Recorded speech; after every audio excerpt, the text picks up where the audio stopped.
Welcome to the Eagle Mountain Railroad. Well, at least what's left of it. The Eagle Mountain Railroad was constructed in 1947 by the Kaiser Steel Corporation to transport iron ore from the Eagle Mountain mine to the Southern Pacific Railroad connection in the town of Ferrum near the Salton Sea.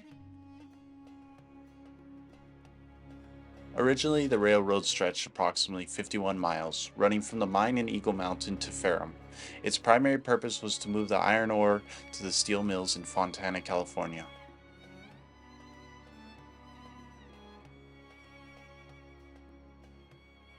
During its peak operations, the railroad transported millions of tons of iron ore annually. The iron ore was a critical raw material for the production of steel, especially during the mid 20th century when demand was high due to post World War II industrial growth. During its height, the railroad operated multiple trains daily, moving the ore efficiently to keep up with the industrial demands.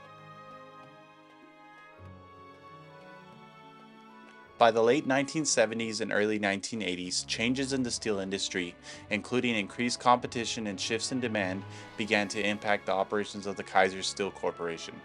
In 1983, the Eagle Mountain mine was closed, significantly reducing the railroad's primary function and leading to a steep decline in its usage. In 2017, a railroad materials company began removing the railroad, starting from Eagle Mountain and working its way down to Ferrum. Today, this is all that remains of the Eagle Mountain Railroad, and still remains a popular destination for off-road vehicles along the Bradshaw Trail. Thank you for joining me in another video, and I hope to see you again next time.